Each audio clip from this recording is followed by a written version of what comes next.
Okay guys, we're gonna transform this old dirty monster into something beautiful. All right, as you can see, I've already got some of the frame, I call them the ribs. They're just freestanding there. They're not adhered in yet. They're not installed. They're loose. But I'm gonna start the framing process, and I'm gonna clean up this floor a little bit, but I don't want to make the video too long this time, so let's put this in the fast forward.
Just about done with another one. All right, as you can see, this lady's specced out. This, I don't know, ocean blue is what they're calling it. Caribbean blue carpet.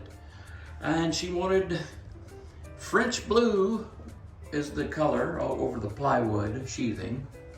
And as you can see, I have built in some custom clothing racks for her shop. She's gonna do, she stores inventory in here for backstock on her apparel store. And let's see, today it is about 89 degrees out, and that unit behind me, 12,000 BTU mini split, is keeping the interior of this box, it's freezing in here. I had to raise the temperature up to 26. I had it all the way, I had it down to 22. And it was easily 72 degrees in here on an 89 degree day. So, you know, it's a testament to how my box process works with respect to the insulation and framing and the materials that I use. All right, what did I use here? All right, I used $500 mini split from eBay. If we get 2 or 3 years out of it, that's great. We'll just throw another one in. I do, however, have a unit on my own property. The mini split's been going for about 15 years, so I think I paid $400 for it, and it works great. So anyway, she got some shop lights, just some basic $20 Home Depot shop lights, and we put it on a wireless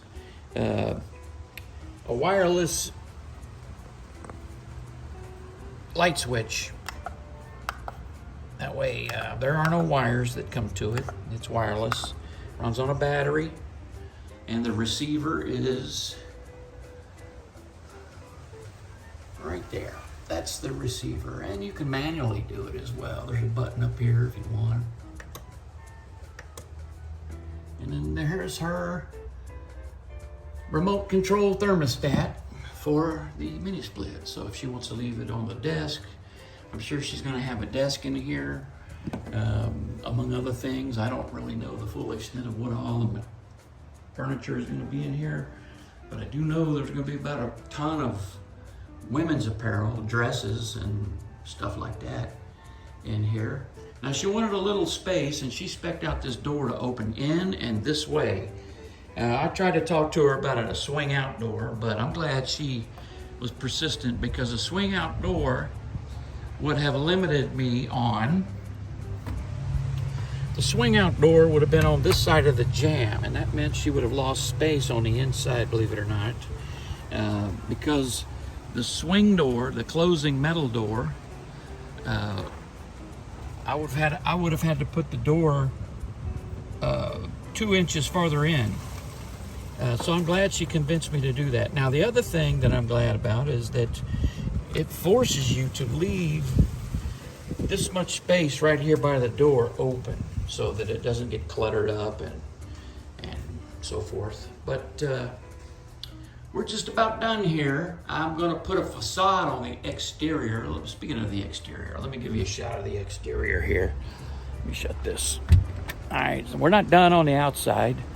We're actually gonna do a little fake window and some door trim color. I'm gonna match the little shutters on the window eventually, and then color match the trim of the door to the little window.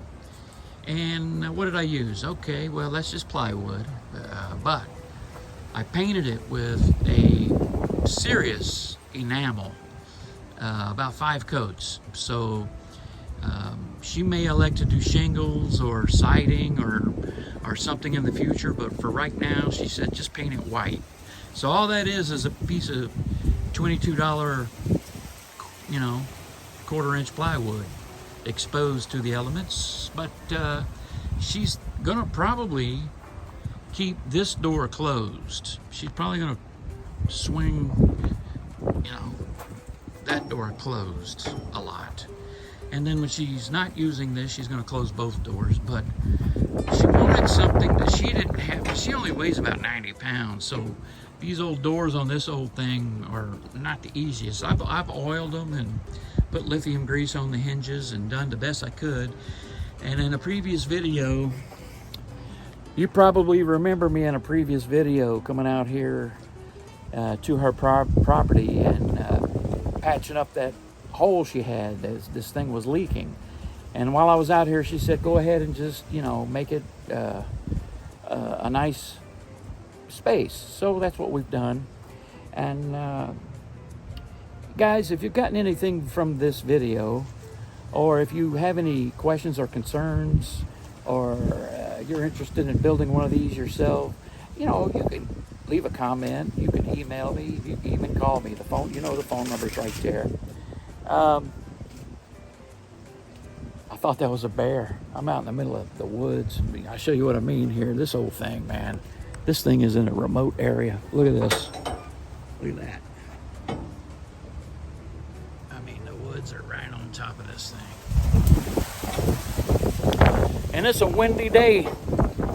So anyway, ladies and gentlemen, if you got anything out of the video, please consider clicking that thumbs up, subscribing, and ticking that little bell for future updates when I upload videos. Okay, we're on location with Claudette's shipping container, and she gave me 3 days to do the job. And after I repaired the leak, I went to town on her design, and she's going to use this for storage of her merchandise for her retail shop. Are you ready to see the exterior? Yes. Ready? Ready. Oh my God, it's perfect. I love it.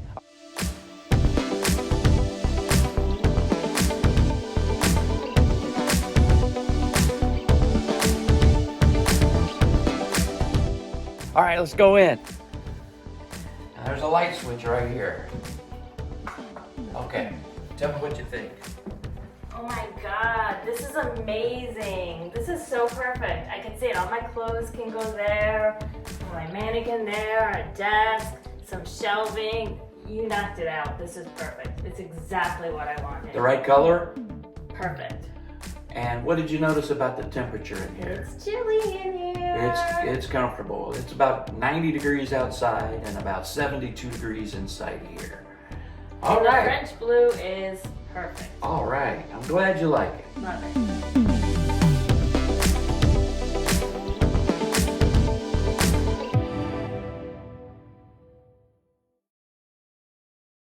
Well, we got another satisfied customer. She likes it, and so does this cat. So what we'll do is we will let her get we'll give her a chance to move in and put her furniture in and move her inventory in, and maybe in a month or two we'll revisit her and see how everything's working. And that'll do two things. It'll allow me to do basically a quality control check and get into rainy season, make sure there's no leaks or anything. It'll also allow me to, make sure the air conditioning is still cooling, make sure there was no refrigerant leaks or anything. And then I guess number three, it'll allow me to possibly pick up some more work and see if she wants anything else done. So guys, again, if you got anything out of the video with respect to what all you can do with these shipping containers, please consider hitting that thumbs up button, subscribing, and ticking that little bell for updates when I do more videos like what I'm going to do here in a couple of months. I'm going to revisit her and do another video. Ask her if she's still satisfied and see if she wants any more work done. Ladies and gentlemen, that's going to do it for the video. Thanks for stopping by. This is Boxcrafter.